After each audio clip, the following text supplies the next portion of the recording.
figure out where the hell I am. Did we do bones at some point? Or was that 2 years ago? Okay, I know I did that thing.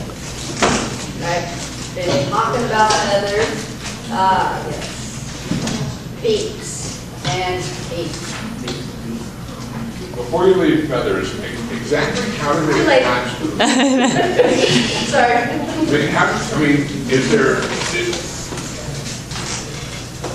How do they attach? I mean, is there something around this, or does something stick inside? I suspect it's like our follicles. There's, you pull a hair. I mean, it's all, but I don't know. Okay. But that would make the most. If you pluck the chicken, it's yes. Did I miss the part where they have some sort of similarity to very tiny bones, the feathers themselves? Because as I'm touching them, they feel like little tiny bones. Yes. But it's keratin, it's not calcium. You're right. Oh, okay. Yeah.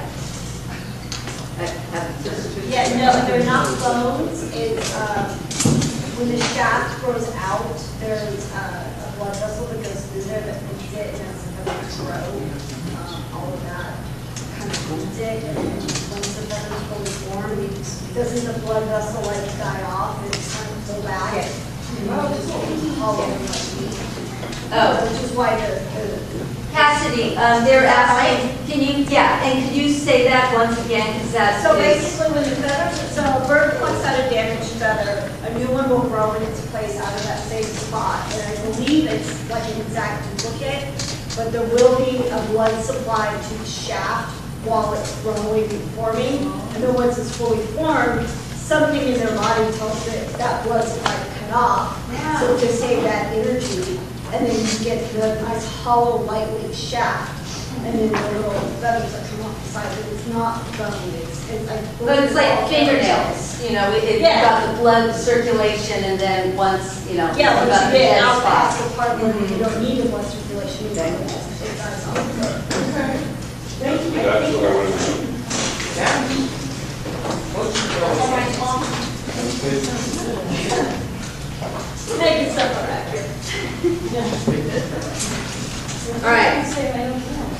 So before we look at beaks and feet, you want to think about how and why did wings evolve.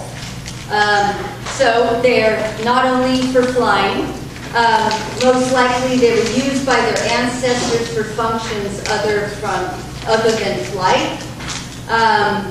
Wings evolved from arms that were used to capture small prey. So when you look back at the Archaeopteryx, they suspected it was like the big pickup. Think about how they can't get away if you had all of these extra appendage. Wings evolved from bipedal animals that were leaping into the air, and wings assisted with leaping higher.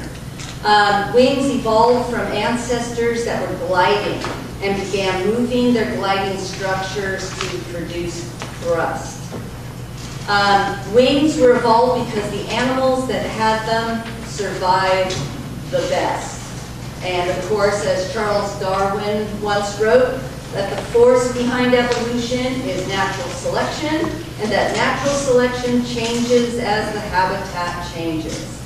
If an organism is better suited to survive in its environment, it will reproduce more. The well-suited individuals will have more offspring, and the offspring will inherit those well-suited traits. So, why don't ostriches fly if they have feathers? Don't need to. They don't need to. Too heavy. We have something, I love the answer. So they have adapted, they have feathers that look like their surroundings. So they've got a camouflage thing going. They have long necks to reach food in trees and on the ground that other animals can't get. They have powerful legs to chase away small prey or run away from predators. As you said, they don't need to. They use their wings for displays of courtship, like the dinosaurs, and for balance while they're running. They've evolved claws at the end of 2 fingers to use in attack or defense. And they have very few natural enemies, including lions and cheetahs. The powerful legs can outrun most predators, sprint up to 43 miles an hour, and can maintain a steady pace of 31 miles per hour. They do have a predator, the Egyptian vulture, that preys on their eggs. And ostriches have evolved a defense. Males have dark feathers, females have lighter brown feathers. So the male will incubate those that clutch at night, and the female incubates during the day. So that coloration is a wonderful example of natural selection to help protect those vulnerable eggs in the nest. Not that the Egyptian vulture doesn't deserve a meal. All right, so beaks and feet. Hawks and eagles have powerful beaks and clawed talons that help them capture and rip their prey. Swifts have a tiny beak that opens wide like a catcher's mitt to snatch insects in midair. And feet are used for swimming, catching prey, walking, perching, wading, climbing, eating, and defense. So birds' feet are covered with heavily scaled skin, and this skin strengthens the foot. The foot is made up mostly of tough tendons and bones. The feet don't have many nerves, blood vessels, or muscles. This enables a bird to land on cold metal perches or walk on ice or stand in cold water. They can constrict blood vessels in the foot to restrict blood flow into the toes. The blood vessels are located next to each other, parallel, and the warm blood flowing from the body transfers some heat to the cool blood returning. Some birds also have feathers on their legs, like the rough-legged hawk and the snowy owl, who I wasn't able to bring the puppet. They actually have feathers covering the feet to help with the insulation. But I often think of my mother, who it can be the hottest day and her feet are always like blocks of ice. And anyway, that's my problem. It's like, okay, now put on your feathers. Let's see. So,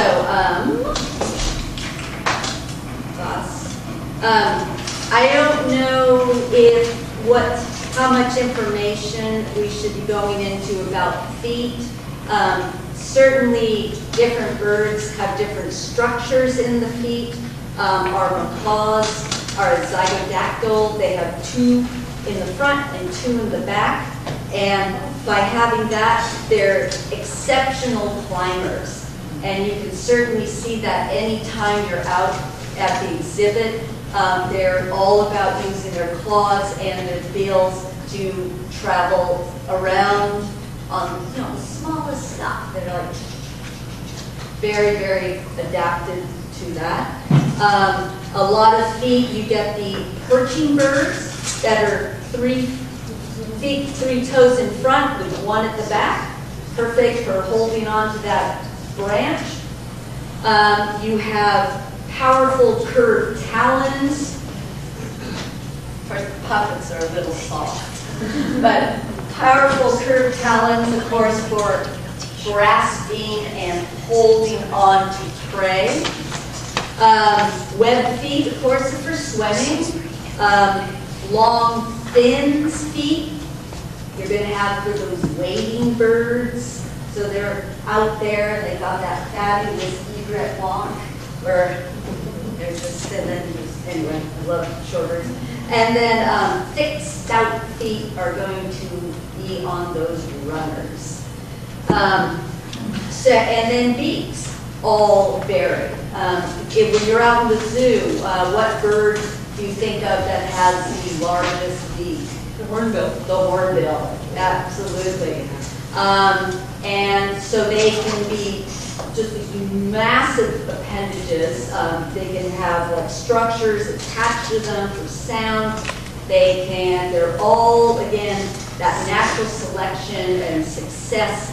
So depending, Darwin's finches are the famous study, but each bill is ideally suited for its needs. So the short and thick bills are little seed crackers.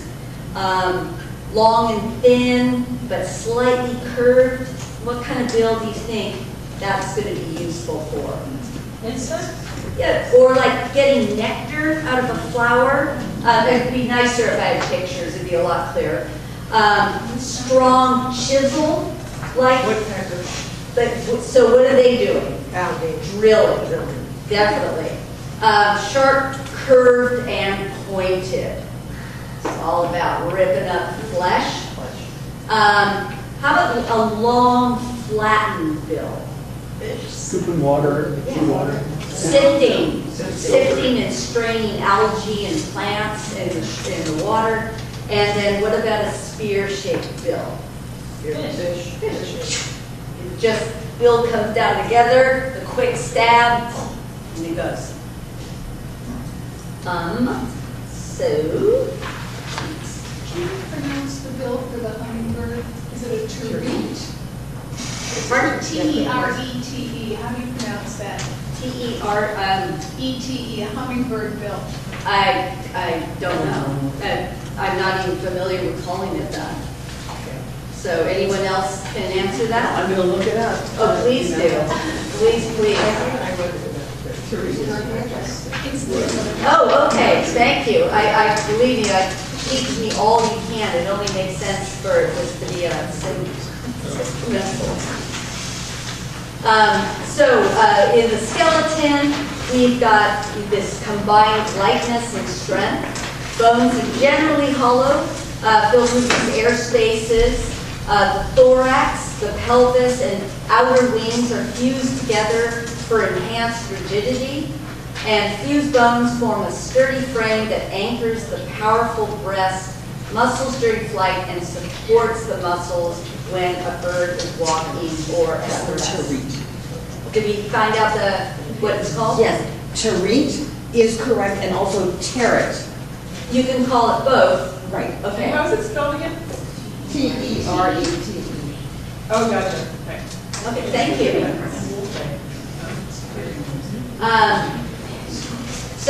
The wishbone, or the furcula, is composed of two clavicles, and during flight, they spread apart with the wing beats, and they also think that perhaps this aids in respiration during flight, because how often do they exercise, like take a deep breath, and we're all like these little shallow breathers.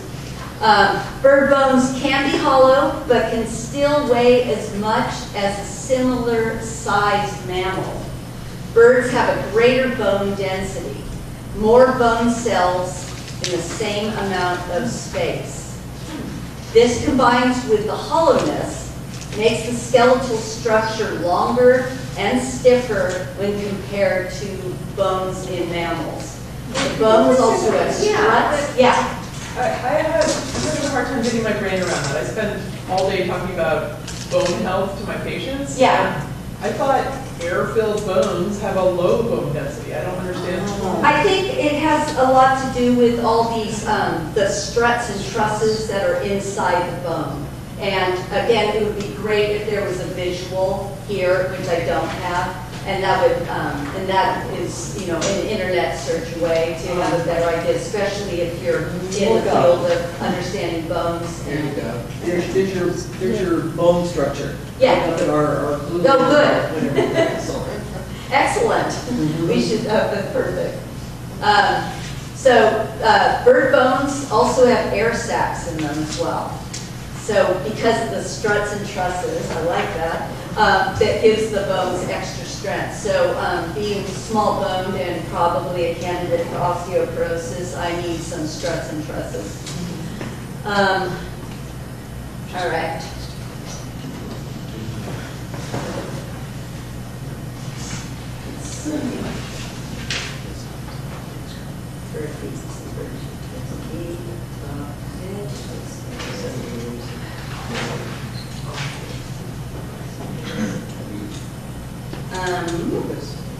So with that bone thing, some birds do not have hollow bones. They have adapted to conditions other than flight, such as diving underwater.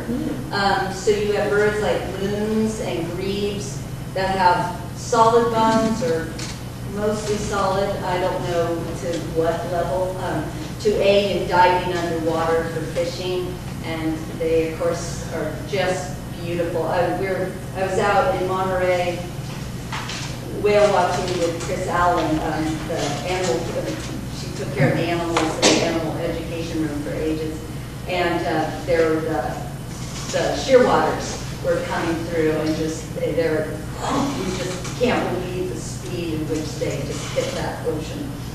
The flightless birds, of course, include the penguin that have solid bones, so heavier for the diving, but of course they do. Emus, cassowaries, kiwis, same as the ostrich, they have both types. And then there's this type of flightless bird, which I'm not a bit familiar with, and I don't even know if I'm pronouncing it right, but it's like ratites, or does anyone? Ratites? Ratites. And it lacks the heel on the breastbone to which the flight muscles are attached. So the breastbone looks more like a turtle shell. And again, I wish I had the visual, because I'd like to see that.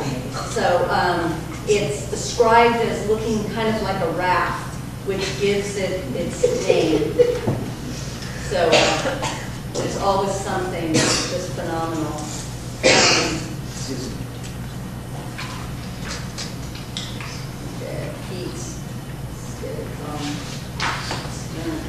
All right, where are we? All right. So, endothermy. They, of course, create their source of heat internally. It's always fun to talk about warm-blooded and cold-blooded kids, to anybody really. I mean, it's unbelievable that we create this ability to regulate our temperatures. So because they do that, of course, it enables birds to inhabit both hot and cold climates. They have been able to be all around the globe because of this ability. Body temperatures range from 104 to 111 degrees. To help conserve body heat, birds fluff out their feathers to retain heat. And we've all seen in the early morning, you'll see that beautiful little puppy bird, or you'll see them with that one foot tucked under, so they're conserving heat. As temperatures raise, nerve impulses travel more rapidly. Muscle strength increases with this increased body temperature, and this allows for highly aerobic behaviors like long distance migration. So that higher body temperature is going to, again, the nerve impulses are more rapid, and muscle strength is increased. The downside of having this higher body temperature is birds require a high level of sustained energy expenditure. They need the specialized respiratory and circulatory systems. Do they typically have a real high metabolism as well? Oh, and look at the hummingbirds. Yeah. Yes.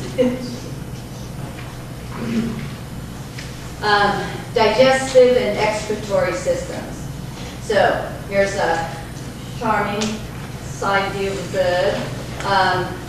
Of course, birds will take in food different, they all have specialized types of food, whether they're, eating flesh or cracking nuts or such. Food passes from that mouth cavity straight to the esophagus. Down it goes. The enlargement of the esophagus, called the crop, right here, is going to store and moisten the food.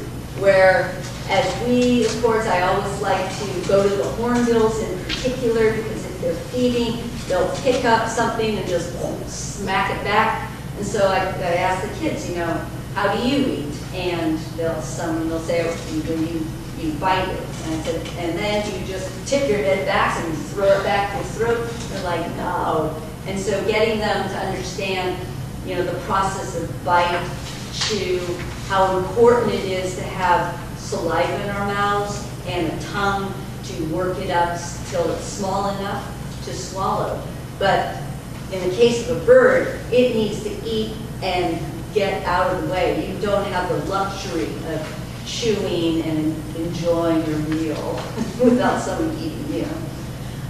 So they will store it in the crop, and in the crop it will get moistened, and then in the first chamber of the stomach you've got the procontriculus.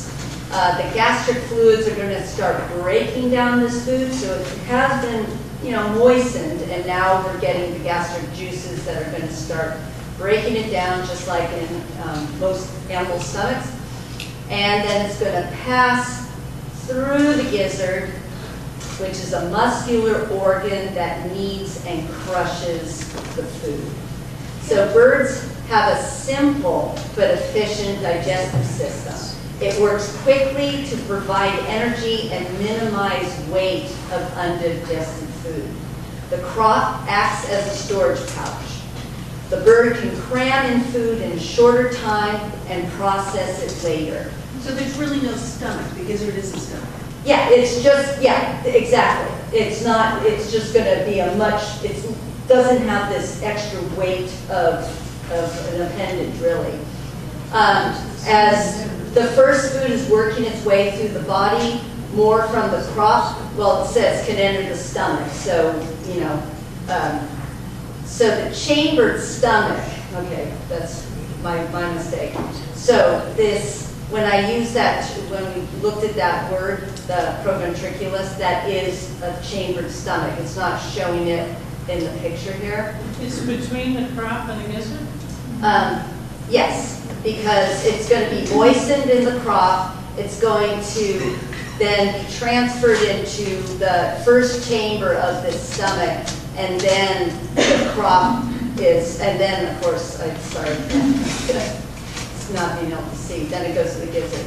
So that first food is going to work through the body from the crop, enters the stomach, and in that first chamber of the stomach, it secretes an acid for breaking down food, and is best developed in birds that swallow entire fish or animals containing bones.